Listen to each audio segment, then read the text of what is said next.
quando a liderança está presente e quando a responsabilidade de algo tão, mas tão profundo está sobre os ombros de um homem tão falho, aí fica mais difícil, né?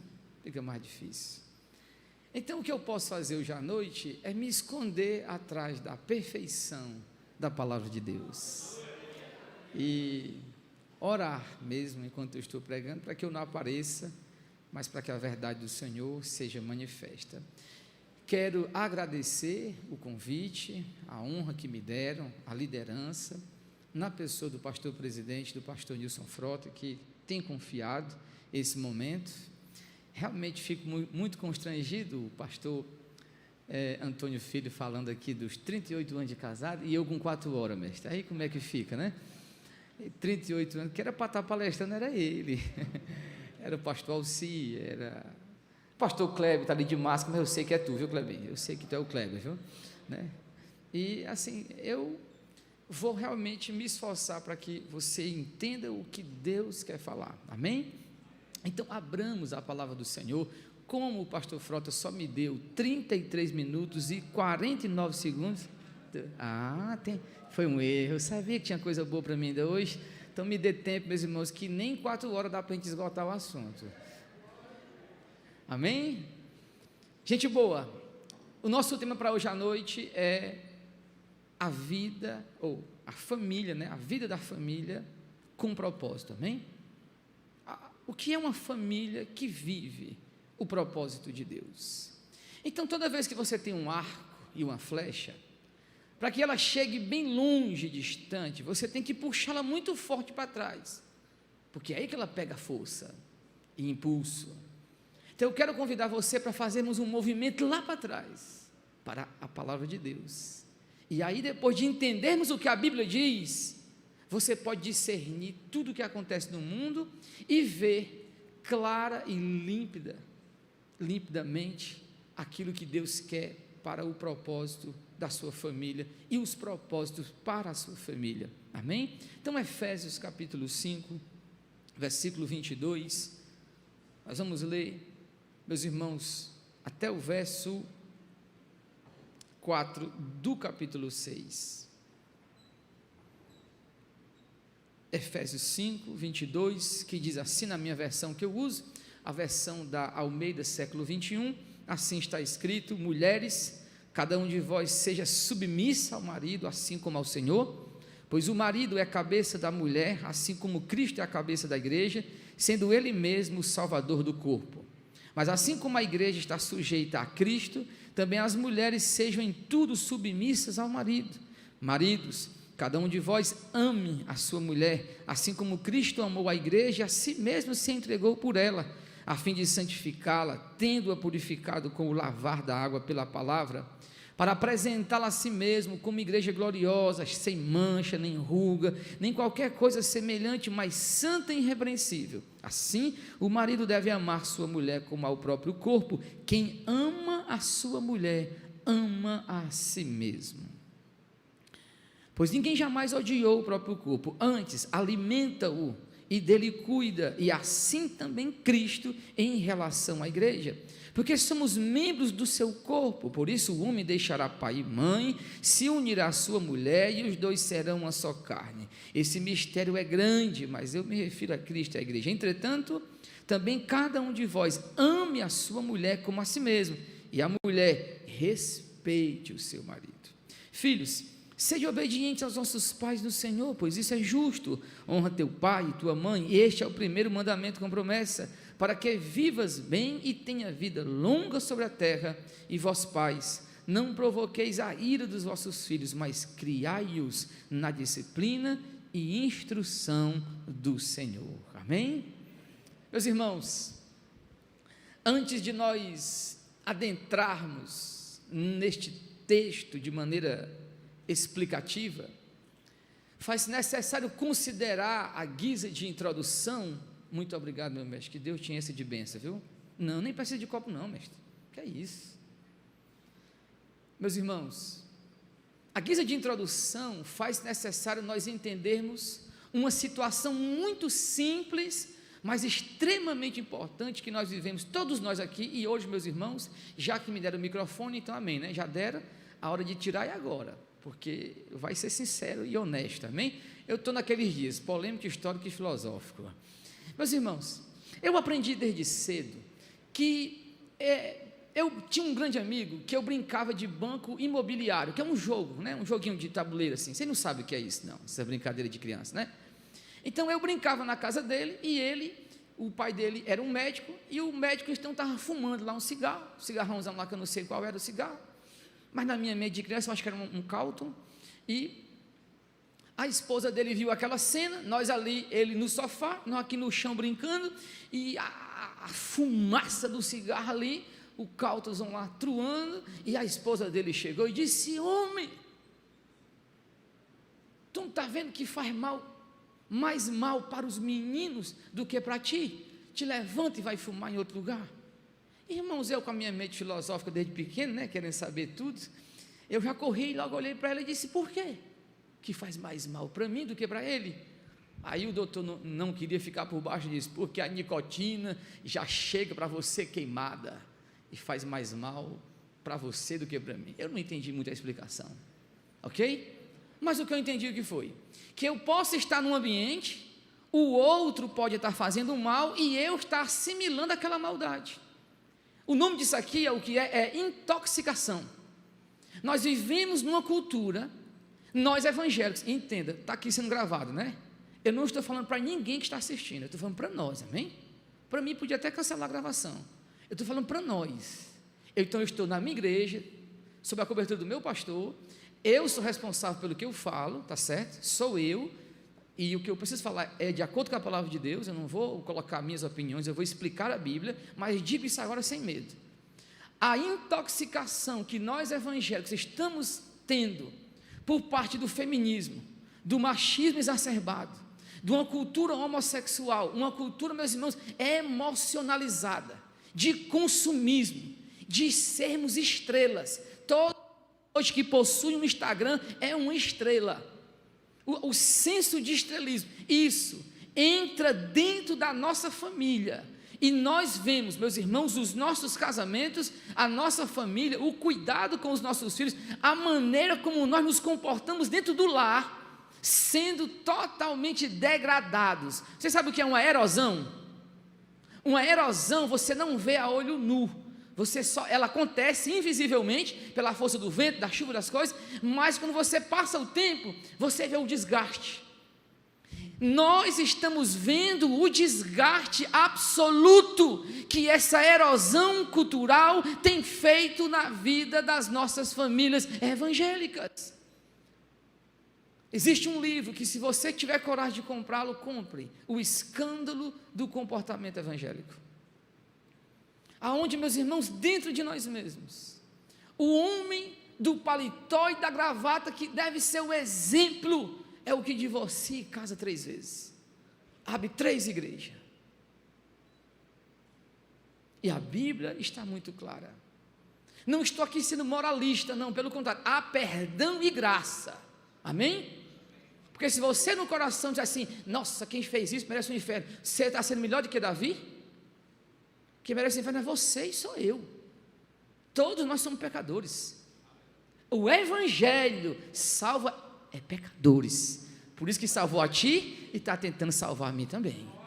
Então, quando nós chegamos para esse assunto, nós não chegamos perfeitos, chegamos com a humildade de quem foi resgatado por esta graça, de quem agora não consegue mais viver de outra forma, porque o amor de Cristo me constrange, e quando eu olho para a cruz, e eu olho para a minha vida, para o meu casamento, eu tenho que refletir o amor que eu mesmo recebi naquela cruz. Então, na introdução, eu quero que você entenda, o que nós estamos enfrentando, um seminário como esse é fantástico, porque ele permite a nós entender, meus irmãos, que nós somos vítimas dessa intoxicação. Então, pastor, o que é que nos desintoxica? O que é que vem até nós e lava a nossa vida? É nós retornarmos ao fundamento da verdade de Deus. Aí, fica agora aqui então para poder finalizar a introdução. À medida em que eu vou aqui te explicando, a água vai ferver. e a intoxicação vai ficar clara. Se o que eu te disser aqui chocar muito o teu coração, grande é a intoxicação que tu tem. Eu preguei essa mesma mensagem aqui, eu fiz uma exposição de Efésios lá na igreja, e meus irmãos, os corações daqueles que ali estavam, eles mesmos dizem que para 10 eles apanharam sozinhos. Então, eu quero que você entenda, aqui está a palavra de Deus, não é, meus irmãos, conselho humano, amém? E eu finalizo agora lhe mostrando o seguinte: um pássaro, do mais bonito que você possa imaginar, ele pode passar, meus irmãos, por volta de umas meia hora debaixo d'água? Pode? Não, você tem que dizer assim, pastor, isso é impossível, por quê? Porque o pássaro tem pulmão, ele não tem as guerras de um peixe, então ele não habita lá na profundeza do mar, ele foi criado para os céus, para rasgar o vento voando com as suas asas abertas, amém? Então entenda, eu e você, nós fomos criados para viver no ecossistema da palavra de Deus, fora dela, fora da Bíblia, é como se eu, um pássaro, quisesse habitar no fundo do mar, e eu vou acabar o quê? Morrendo. É suicídio não aceitar aquilo que a Bíblia diz. A cultura moderna está simplesmente se suicidando, porque rejeita a palavra de Deus, amém? Então assim, meus irmãos, vamos ver agora o fundamento da família feliz. Acompanhemos então. Paulo então diz o seguinte: mulheres, cada um de vós seja submissa ao marido como ao Senhor. Irmãos, que palavra forte, porque a cultura tem ensinado que dentro do nosso casamento nós temos papéis igualitários, e que conversa é essa de você ser submissa? Você não pode ser submissa à sua mulher, do seu esposo, não. Por que conversa é essa? Você é igual, você é isso, você é aquilo. O feminismo entra, meus irmãos, compreenda, o feminismo é ensinado em todos os momentos na nossa cultura, da mulher que diz: olha, eu trabalho, não dependo de você, se você quiser cancelar, não cancela, ele não depende de você. Desde Thomas Hobbes, um filósofo inglês, o casamento é definido como um contrato que você assina, que não foi isso que todo mundo aqui fez quando casou? Um contrato. Mas isso é o que a Bíblia diz. A Bíblia fala de uma união tão profunda que ela diz que os dois se tornarão o quê? Uma só carne. Então, para nós, o nosso casamento não é um contrato que eu posso dizer o seguinte: não, eu assumo as consequências, pode quebrar o contrato aí, vamos divorciar. Não, pelo contrário, você vai ter consequências materiais, de ter que dividir a casa, vender o carro, mas as consequências espirituais e morais são enormes. Mas então o que Paulo quis dizer quando ele disse: mulheres, cada um seja submissa ao seu esposo? Eu vou lhe explicar agora, amém? Primeiramente, não é aqui rebaixando a mulher, não é dizendo mulher silêncio, não, mas é a coisa que todo homem agora aqui vai entender naturalmente. O que mais mata o amor de um homem por uma mulher é quando esta mulher o enfrenta como se ela fosse um homem. Não tem nada numa discussão quando a mulher parte para cima do homem e põe o dedo no seu rosto. A mulher não foi criada para isso. Ela não foi criada para enfrentar ninguém. Observe como é da natureza da mulher. O que a mulher faz? Ela se doa pelo seu marido. Quando uma mulher enfrenta um homem, e ela levanta o tom de voz, e ela vai para cima, e ela diz, e ela fala, ela coloca toda a sua carnalidade para fora, ela se tornou um homem naquele momento ali. Uma grande amiga minha, quase 35 anos, sem casar, um dia disse: por que, Onésimo, que eu não dou certo com os homens? Eu disse: porque está um homem todinho.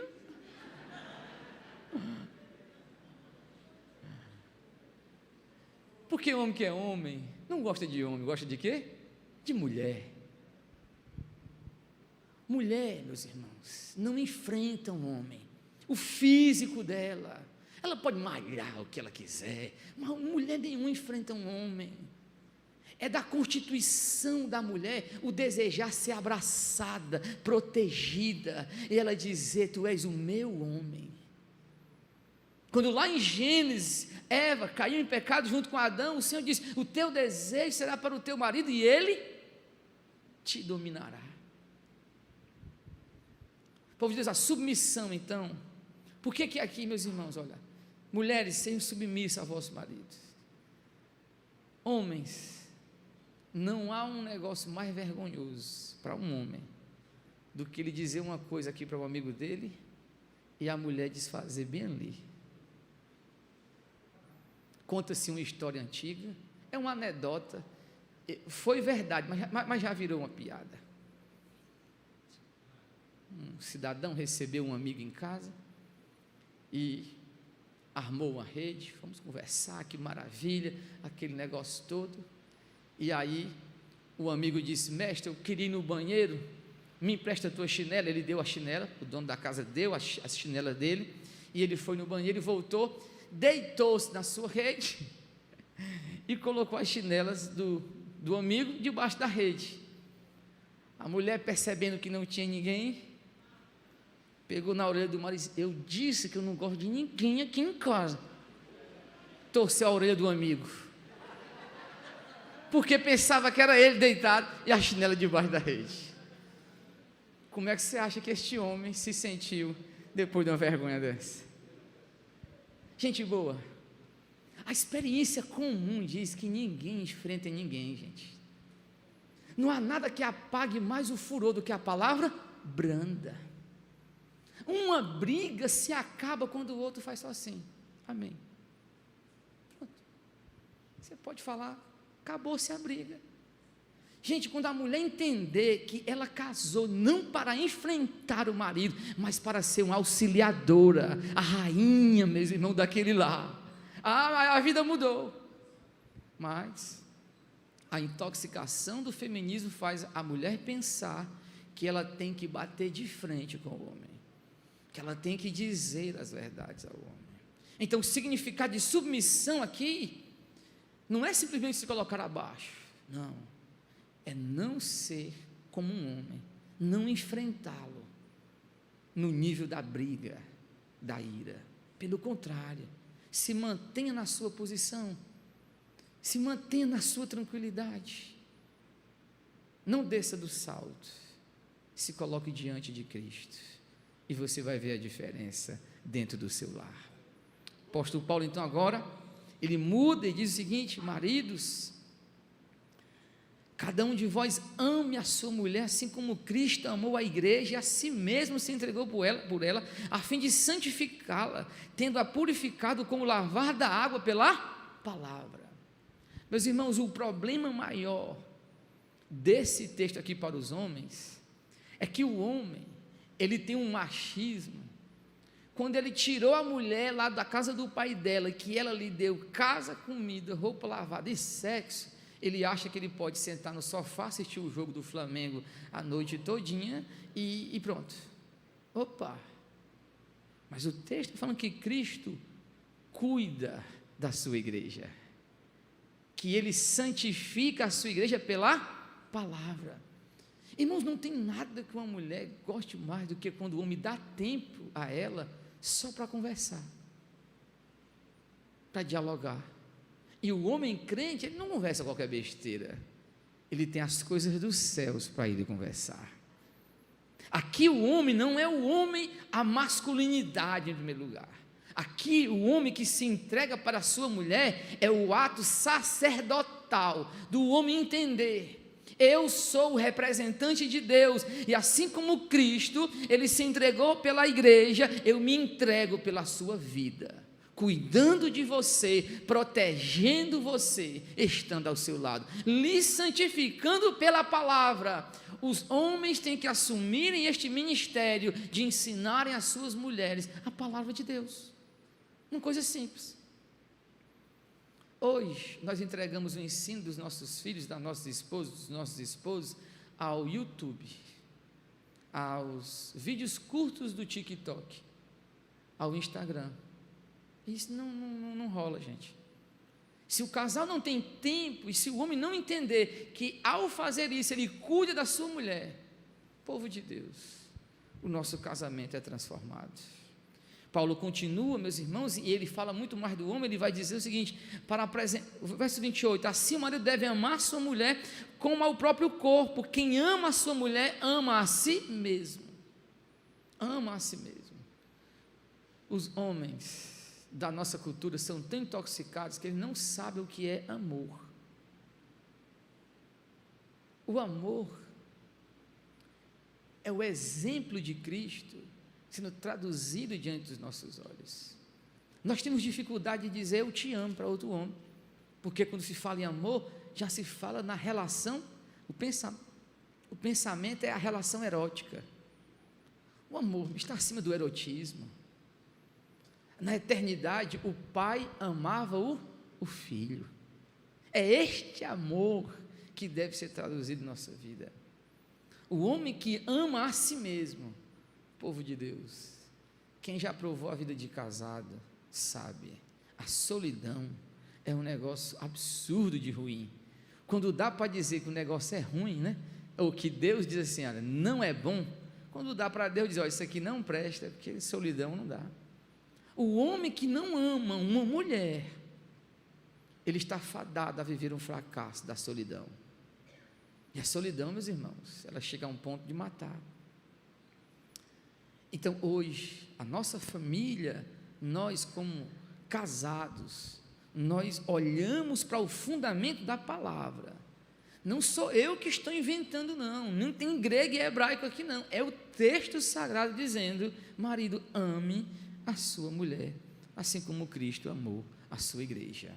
Paulo continua e vai dizer o seguinte, então, que esse mistério é grande, eu me refiro a Cristo e a sua igreja. Ele diz, entretanto, cada um de vós ame sua mulher como a si mesmo, e a mulher respeite o marido. Vou agora finalizar aqui esse ponto.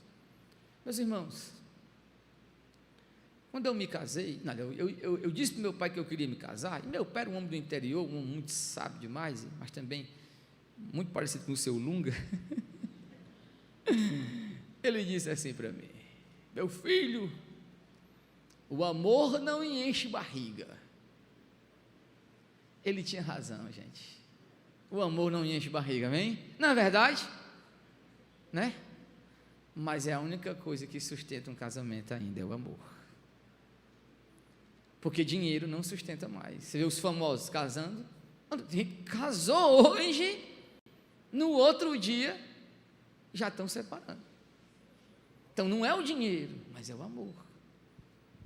Então o que é que sustenta hoje o teu casamento? O que é que sustenta a sua vida de casado? Você percebe que esses anos todos você está crescendo em amor pela sua esposa? Ei, mas tem essa luz aqui, brother, ficou tudo ceguinho, ó. Obrigado, mestre, por favor. É porque quando eu olho para a Bíblia, dá um reflexo bem aqui, aí fica ruim. Vai, mestre, tirei bem. Obrigado, estava tão bom do jeito que estava. Então vai lá, eu vou para cá por enquanto.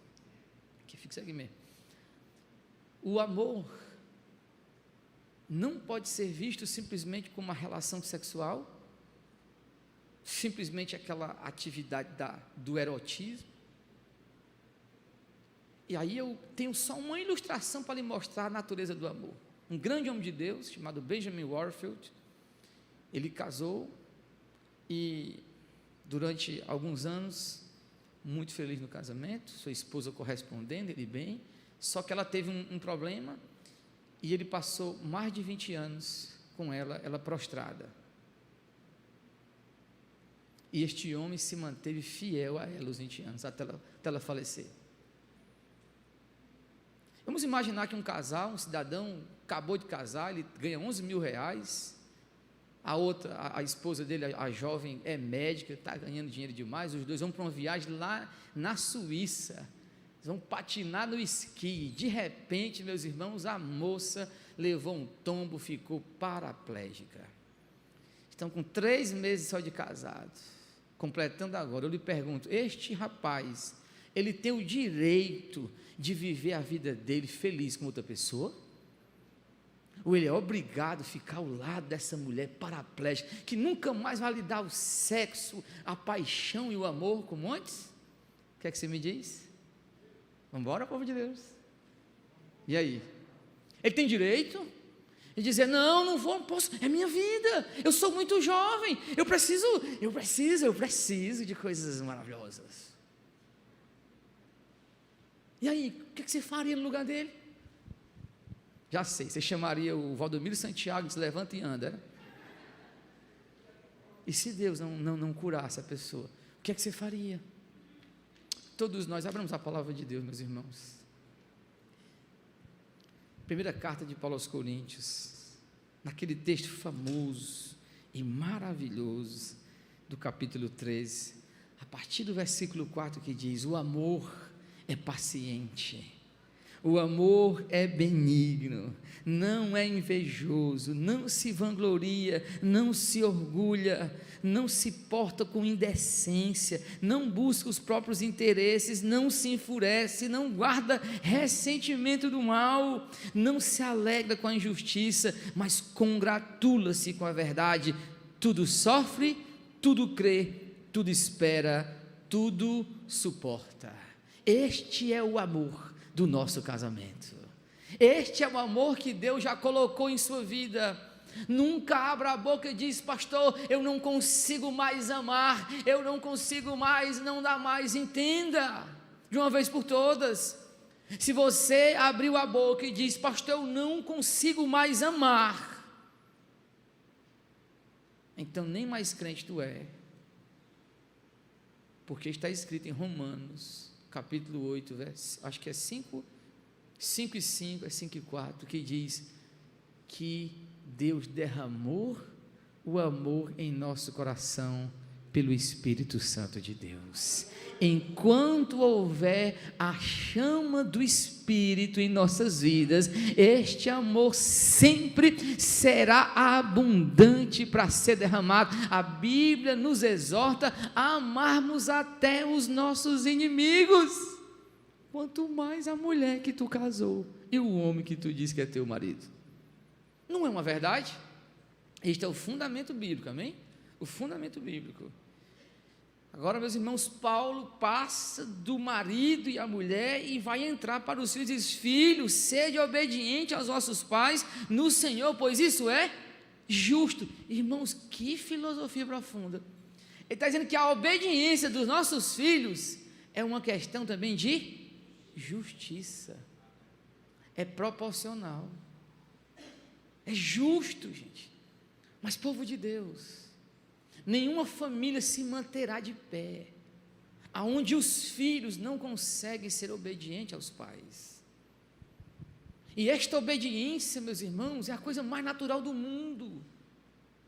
A obediência de um filho ao pai deve ser aquilo que é a paixão do coração do filho.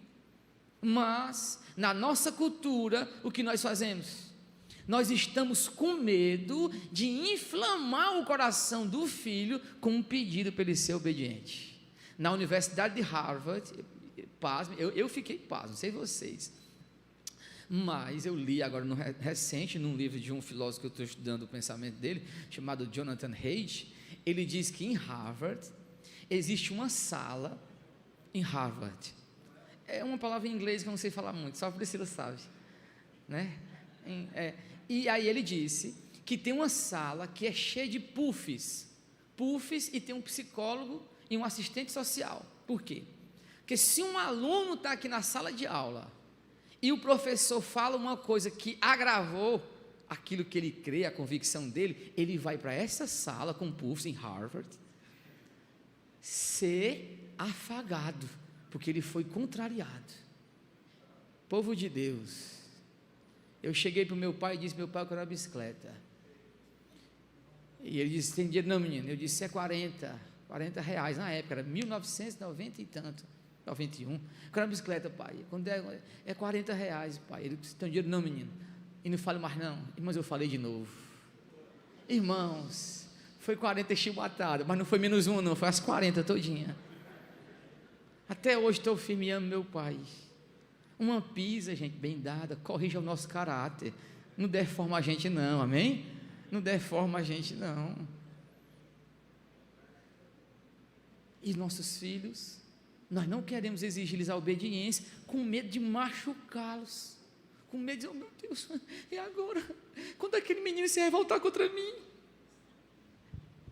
Gente, isso é absurdo, isso é absurdo. Paulo então vai dizer, honra teu pai e a tua mãe. Este é o primeiro mandamento com promessa, para que vivas bem, tenha vida longa sobre a terra. Irmãos, os nossos filhos têm que aprenderem a nos honrar, a honrar pai e mãe. Não tem uma coisa mais bela do que a velhice de um casal cercado dos seus filhos e ele poder dizer, eu os criei para a glória de Deus, eles me honram até agora. Eu acho fantástico isso. Você ter filhos que se preocupam com você, e isso começa agora, e isso começa como então, a vós pais. Aí Paulo muda um pouco agora para finalizar, ele vai dizer, a vós pais, não provoqueis a ira dos vossos filhos. E aqui uma expressãozinha interessante, porque precisa ser entendido dentro do contexto bíblico, amém? Provocar a ira ao filho não é dar disciplina nele e ele ficar com raiva, né? Não. Vou pegar o senhor como exemplo, nós somos irmãos, amém, mestre? Mesmo pai, só que toda vez que ele vai para o estádio, ele leva você. Se ele compra um recheado, as bolachas melhor é tua. Quando ele vai viajar, ele chama tu e não chama eu. O que é que está acontecendo agora com o meu coração? Eu estou com inveja e começo a ficar irado. Isso aqui é bíblico. José tinha quantos irmãos? 11. Ele era o filho que Jacó mais, como era que Jacó provocava a ira nos seus filhos, amando mais a um do que aos outros. Tu tem 3 filhos, mestre, os 3 vão te observar, e tu tem amor por 3. Isto é uma coisa que é simples. Tem pais que favorecem demais a um e despreza o outro, porque o pai é um idólatra, quer que o filho seja intelectual como ele é, e aí força aquele que é mais intelectual e despreza aquele que não é tão intelectual, mas que tem dons e talentos que Deus também deu para serem vividos para a glória de Deus. Então o pai não provoca, porque o que mais a nossa família, em termos de filhos, carece, é de amor, gente, é de amor. Povo de Deus, olha, povo de Deus, meu pai nunca me disse para mim assim, eu te amo, mesmo, porque foi criado dentro de uma cultura onde amor não existia, mas eu sabia e reconhecia o amor do meu pai. Meu pai um dia colocou uma faca, ia colocar uma faca na cintura, para matar uma pessoa, só porque essa pessoa falou mal de mim. Tu acredita numa coisa dessa? Isso é uma demonstração de amor profunda. Você está entendendo? Ele nunca disse que me amou, mas o amor dele transpirava pelos poros. Eu entendia o amor dele por mim. Então, na nossa vida familiar, o pai transmite este amor com seus gestos, com palavras, com atitudes, e isso então vai levando a vida a viver nesta harmonia. Então pronto, meus irmãos, este é o fundamento bíblico. Chocou alguém? Todos estão vivos? Amém? Ninguém morreu, né? Só dá um pouquinho algumas coisas, não é isso? Diga amém. Então pronto. Pastor, então agora quais são os princípios para uma vida familiar com propósito? Eu quero então relacionar para a gente aqui, meus irmãos, 5 aplicações, amém? Você trouxe caneta? Vai anotar? A primeira coisa que eu quero que você entenda de uma vez por todas, o que é uma vida com, uma família com propósito. A primeira, entre filho, marido, pai, mãe, gato, cachorro e papagaio. Abra comigo sua Bíblia, por favor, e nunca mais esqueça desse texto. Nunca mais esqueça isso agora. Qual é o maior propósito da família? Livro de Colossenses, meus irmãos. Livro de Colossenses. capítulo 1. Foi o versículo do meu casamento. Eu vou ler na minha versão, porque já está bem explicado. Colossenses 1:18. Amém? Irmãos, eu casei com uma mentira muito grande, que colocaram na minha cabeça, mas depois eu me... Amém? Irmãos, toda vez que eu estou pregando, ou a câmera, né, a luz fica forte, ou o microfone se acaba, é um negócio horrível. Colossenses 1:18, anote aí. Ele também é a cabeça do corpo, que é a igreja, o princípio, o primogênito dos mortos, para que em tudo ele tenha o quê? A primazia. Primazia significa o quê? O primeiro lugar. Uma vez um pastor chegou para mim e foi querer me ensinar sobre casamento. Acho que ele tinha uma raiva de mim, talvez. Aí ele chegou e disse: você tem que entender que o maior propósito da sua vida quando você casar é fazer sua mulher feliz. Eu disse: pois ela está lascada. Ele: por quê? Eu digo: meu querido, é 2 pecadores. São 2 pecadores. Ela não conseguirá me fazer feliz plenamente. Porque o único, irmãos, a felicidade, na minha definição, é um relacionamento com alguém, não vou nem dizer Deus, com alguém que pode te dar amor eterno e segurança eterna. Só quem é que pode te dar isso? É Cristo. Agora, se o meu casamento, a minha vida familiar, o maior propósito dela for para que Cristo tenha o primeiro lugar aqui nesta família, quanto mais eu amar a Cristo, mais eu amarei a minha esposa, quanto mais ela amar a Cristo, mais ela me amará, e a felicidade reinará na minha família, porque a felicidade é um estado, é um relacionamento com Deus, e isso ficou muito profundo. Coloque, mas o meu casamento transmite que Cristo tem a primazia? Por exemplo, qual é o último casamento da história? Qual é? Vamos, gente, escola bíblica. O último casamento da história, Cristo e a sua? Isso, você sabia que você não quer falar, né? Cristo e a sua igreja.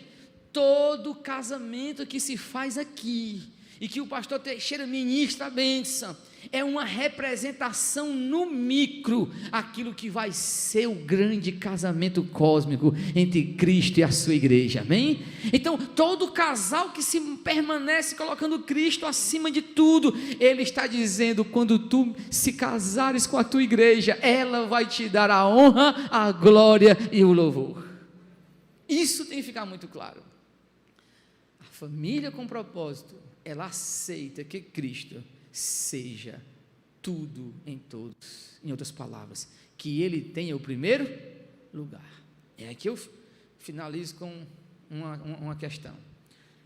Um casal, a família, a filha dele completou ano, era culto de Santa Ceia, eles levaram a menina para um restaurante e celebraram lá o aniversário dela com um jantar no dia do culto de Santa Ceia. A menina começou a se desviar, se afastar do Senhor, e ele chegou para mim e disse: pastor, mas o que é que eu faço? A minha filha está se perdendo, e dentro da casa de Deus. Eu digo: peraí, mestre, vamos relembrar os passos. Toda vez que tem uma festa, seja um aniversário, um dia festivo, tu vai para onde? Tu sai com a tua família,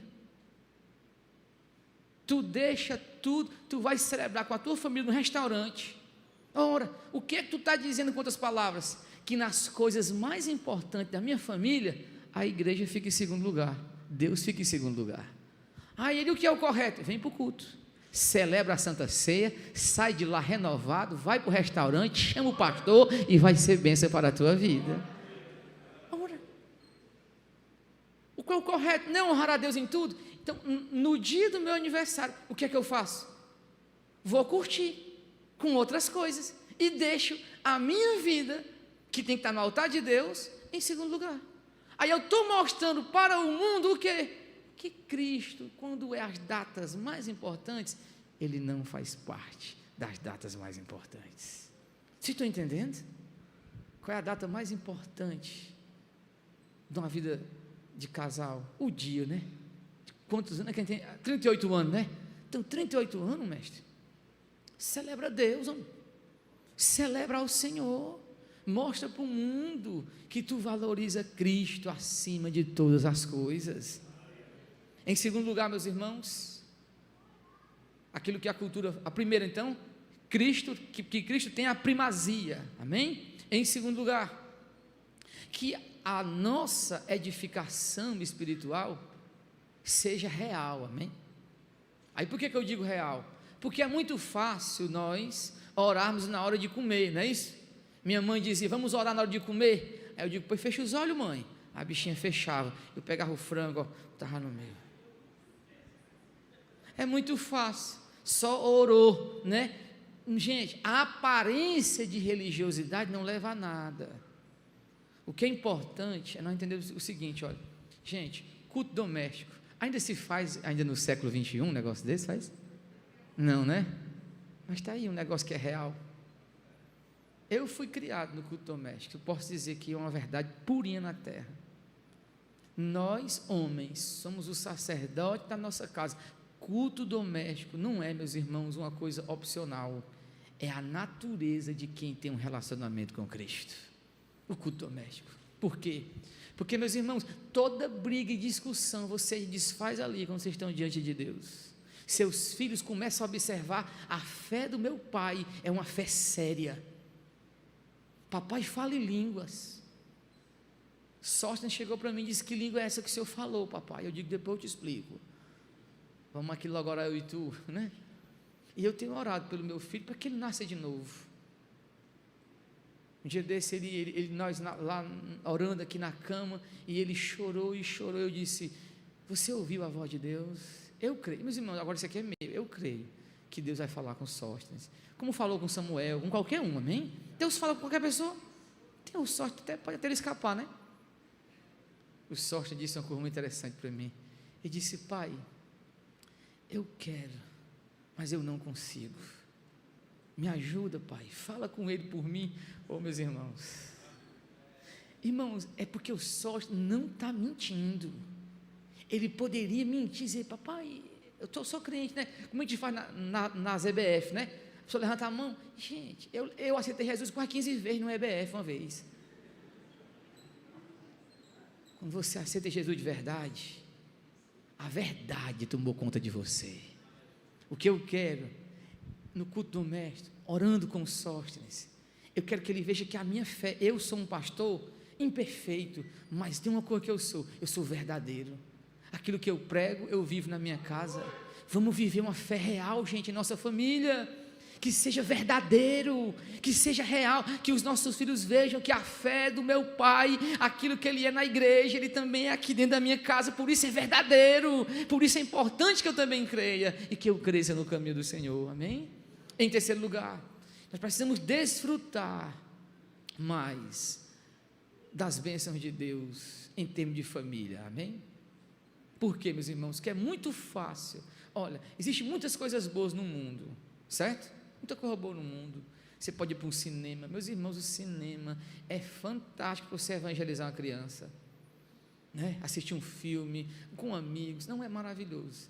Tem coisas boas, só que tem coisas melhores em Cristo Jesus, amém? Melhores. Então você, em termos de família, você tem desfrutado mais coisas boas, que necessariamente a presença de Deus não está ali, ou o melhor, que Cristo está em todas as coisas? Observe, um amigo passava a semana inteira com os seus amigos do trabalho, e eu nunca trabalhei carteira assinada, né? Sempre foi trabalho escravo, então eu não sei o que é isso, você terminar o expediente e ir para um barzinho, né? E ir para aquele barzinho para relaxar e tomar uma cerveja e conversar e paquerar, aquela conversa toda como ele dizia que fazia. Aí ele vivia, vamos para o cinema. Aí quando era domingo ele ia para a igreja, o que é que tinha na igreja? Escola bíblica de manhã, escola bíblica dominical. Estou terminando, mestre. Aí o pastor pregando, ensinando aquele negócio maçante, aquele negócio sem vida, e o barzinho, não, o barzinho o que era? Era a cerveja, a cereja não, como é o nome? Ah, então você já foi também, né? Tá certo. Azeitona, aquela conversa, aquela paqueração no olhar. Gente, aí ele gostava da adrenalina que a paquera dá, não é isso? A adrenalina, sentia bem. Ele saía do trabalho, ia para o barzinho, aquela conversa, aí ia para a igreja, vamos cantar os hinos da harpa cristã. Amém. Gente, ele está se enchendo de bagulho a semana toda. Por isso que quando ele ouve o principal na igreja, ele não tem mais vigor, não tem fome. A alma farta pisa o favo de mel, mas para a alma faminta, todo o amargo é doce. Qual é a sede da tua família? É de mais de Deus ou de experimentar coisas mais do mundo? Eu estou falando de coisas boas que não são pecado, porque tudo me é lícito, mas nem tudo me convém. Pronto. Quarto lugar, meus irmãos, faça do seu lar, da sua família, uma família evangelizadora. Irmãos, eu pude ver isso na vida da minha mãe. O meu pai era repentista. Você não sabe o que é um repentista, né? Mas existiu, tá bom? Existiu um negócio chamado repentista, que faz poesias, muito melhor do que Carlos Drummond de Andrade. E aí, meus irmãos, a nossa família era crente. Os amigos do meu pai chegavam e viam minha mãe lendo a Bíblia. Meus irmãos, minha mãe evangelizou muitos cantadores de viola. Vários se converteram, só com o jeito da nossa família. E um dia, um amigo meu chegou lá em casa, ficou lá em casa, meus irmãos, olha a destruição que foi. Irmão, de quase 8h30 da manhã às 6 horas da tarde. Ele tomou café, almoçou, só não jantou porque eu expulsei, vai-te embora. E um dia eu perguntei para ele, mestre, por que tu não foi para a casa desse amigo nosso que jogava banco imobiliário, que era rico, né? Ele disse, mestre, é o seguinte, na tua casa, vocês não têm onde cair morto. A gente olha para o teto, as casas de aranha, o chão é batido, o terreiro tem uma goiabeira lá, cheia de goiaba no chão, tamarina fazendo lama, mas ele disse, mestre, aqui também tem uma coisa que não tem em outro lugar. Quando a gente chega aqui, Onésimo, tua mãe nos acolhe tão bem, ela começa a falar do evangelho, que a gente não quer ouvir, mas a gente começa a ouvir ela, a explicar o evangelho. Gente boa, os campos já estão brancos para a ceifa. Se nossa família for só mais intencional, você mora no condomínio, no Aldeota, onde for, lá na Maraponga, tem uma família que quer ouvir a palavra de Deus, convida ela para ir lá na tua casa, oferece um chá com biscoito, um creme crack, gente, ele é muito bom, creme crack, para evangelizar, amém? Chama ele, deixa eles verem o quanto tua família é feliz em Cristo, o quanto você é satisfeito em Cristo, o quanto sua família vive este evangelho maravilhoso. Meus irmãos, e para finalizar, eu lhe garanto agora que eu finalizar, que estourou o tempo, botaram o tempo de novo. Em quinto lugar, meus irmãos, e por último, povo de Deus, nada marca mais o mundo, do que a alegria que nós temos em Cristo, amém? O mundo vive de ressentimentos, começa por ti, começa por mim. Tu é casado, tu é homem, tu é mulher, tu é filho. Eu quero restaurar a minha vida para me te glorificar em família, amém? Isso é o mais importante agora. Porque às vezes nós temos uma família que ela está toda desconstruída e Deus começa a fazer uma casa, um templo enorme, é colocando o primeiro tijolo no lugar, amém? É assentando o primeiro tijolo, né? Porque a pedra de esquina é Cristo, ela já está lá. Seja você o primeiro tijolo da construção, da restauração da tua família, amém? Agora, mestre, tu assume ou eu oro? Amém. Então pronto, eu quero orar pela sua família hoje à noite, depois dessa palavra. Fiquemos de pé, em nome de Cristo. Pronto, mestre, é agora que tu entra, ó. É agora. Amém? E é bom. Meus irmãos, hoje à noite